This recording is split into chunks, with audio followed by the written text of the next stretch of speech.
काँग्रेसमध्ये जेव्हा जेव्हा पक्षांतर्गत वाद समोर आला तेव्हा तेव्हा नाना पटोलेंना काँग्रेसच्या प्रदेशाध्यक्ष पदावरून हटवण्यात येईल अशा चर्चा झाल्या।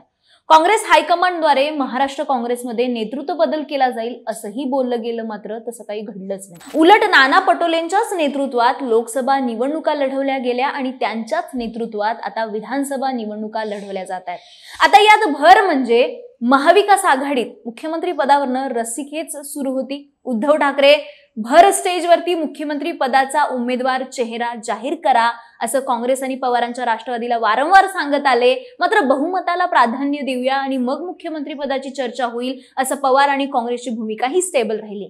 पण गोंदियामध्ये झालेल्या अलीकडेच एका मेळाव्यात उद्धव ठाकरेंचं भाषण सुरू असताना अचानक नाना पटोले त्या स्टेजवरती आले। नाना पटोलेंना पाहून त्यांचं आगमन होताच ठाकरेंनी पुढचा बॅट्समन आला असं विधान केलं। ठाकरेंच्या या उल्लेखामुळे भुवया सगळ्यांच्याच उंचावल्या।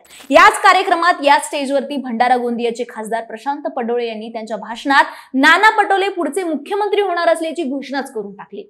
पडोळेंनी ही घोषणा करताच सर्वांच्या चेहऱ्यावरचा रंगच बदलून गेला। असं एवढ्या मोठ्या जाहीर कार्यक्रमात पक्षाचा खासदार नाना पटोले यांचं नाव मुख्यमंत्री पदासाठी घोषित करतायत म्हटल्यावरती खळबळ माजणं आवश्यकच होतं, तसं अपेक्षितच होतं।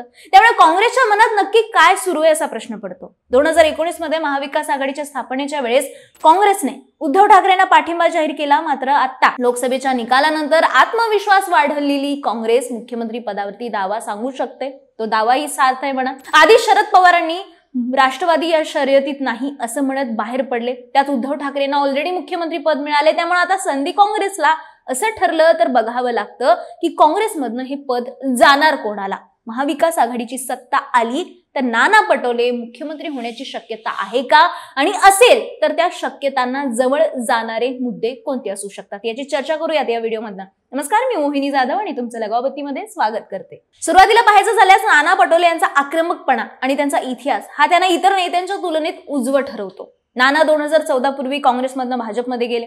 2014 मध्ये त्यांनी राष्ट्रवादीचे वरिष्ठ नेते आणि केंद्रीय मंत्री राहिलेल्या प्रफुल्ल पटेल यांच्या विरोधात भंडारा गोंदियामधनं लोकसभा निवडणूक लढवली।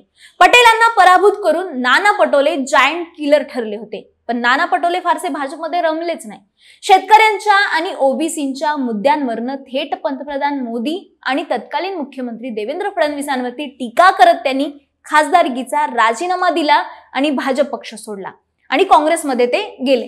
देशभरात भाजपच्या प्रभावाची लाट असताना सत्तेत असणाऱ्या भाजपचा राजीनामा देणारे नाना पटोले हे पहिले खासदार ठरले होते। भाजपला शह देण्यासाठी नंतर त्यांनी 2019 मध्ये नितीन गडकरींच्या विरोधात नागपूरमधून लोकसभा निवडणूक लढवली। भले ते पराभूत झाले, मात्र त्यांनी गडकरींचं मताधिक्य नक्कीच कमी केलं होतं। थोडक्यात भाजप विरोध हाच त्यांचा प्लस पॉइंट ठरला। मुख्यमंत्री पदाचे दावेदार म्हणून दुसरा प्लस पॉइंट ठरतोय तो म्हणजे त्यांच्या होम ग्राउंडवरती असलेला त्यांचा होल्ड। कसे राज्य पातळीवरती राजकारण करायचं असेल तर त्याआधी तुम्हाला तुमचा गड राखणं महत्वाचं ठरतं। त्याचप्रमाणे नाना पटोलेंचं पाहायचं झाल्यास 2019च्या विधानसभा निवडणुकीत नाना पटोले काँग्रेसकडून साकोली विधानसभा मतदारसंघातनं निवडणूक लढवले। त्यांच्या विरोधात भाजपने तत्कालीन मुख्यमंत्री देवेंद्र फडणवीसांच्या खास मर्जीतले समजले जाणारे परिणय फुके यांना उमेदवारी दिली होती। स्थानिक विरुद्ध आयात अशी ही लढत होती, ती अटीतटीचीच लढत झाली। फुके त्यावेळेस भंडारा गोंदियाचे पालकमंत्री होते, तर नाना पटोले हे काँग्रेसचे हेवीवेट नेते होते। फडणवीसांनी तर परिणय फुके यांच्या मागे सगळी ताकद लावली, पण नाना पटोलेंनी साकोलीची जागा जिंकून आणली।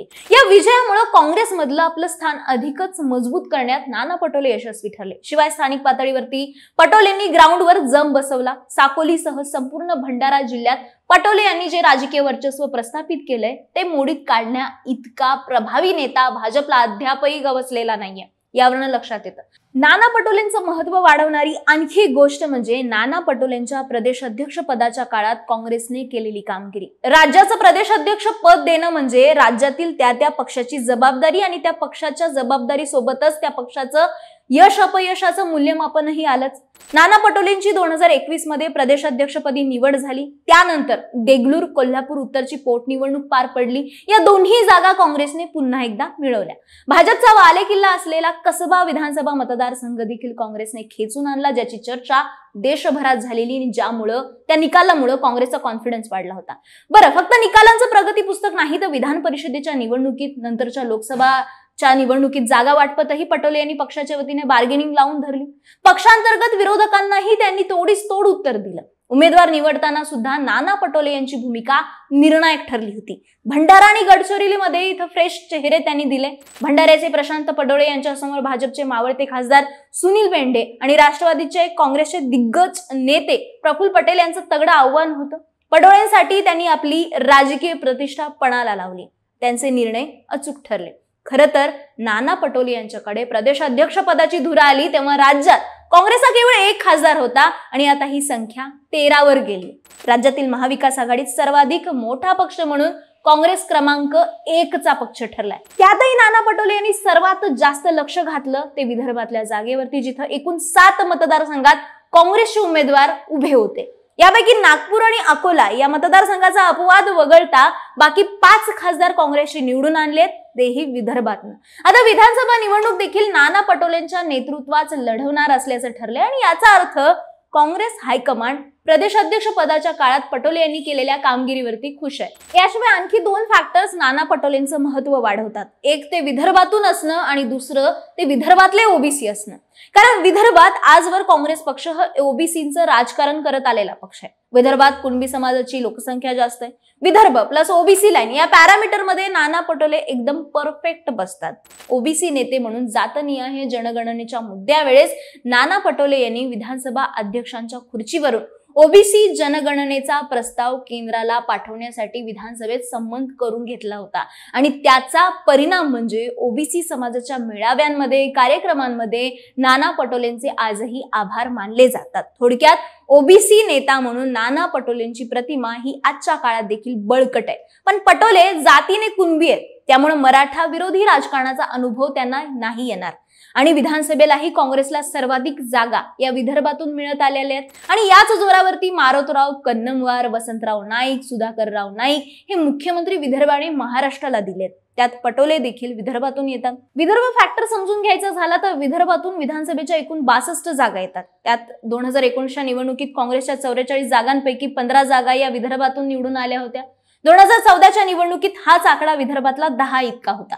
महाराष्ट्रातल्या कोणत्याही प्रादेशिक विभागापेक्षा काँग्रेसच्या सर्वाधिक जागा या विदर्भातूनच निवडून आलेल्या आहेत आणि आता लोकसभेच्या एकूण 13 पैकी एकट्या विदर्भाने 5 खासदार निवडून दिलेले आहेत. हेच लक्षात घेता आगामी निवडणुकीमध्ये देखील विदर्भच भाजपला रोखू शकतो असं पक्षाच्या हायकमांडचं मत आहे.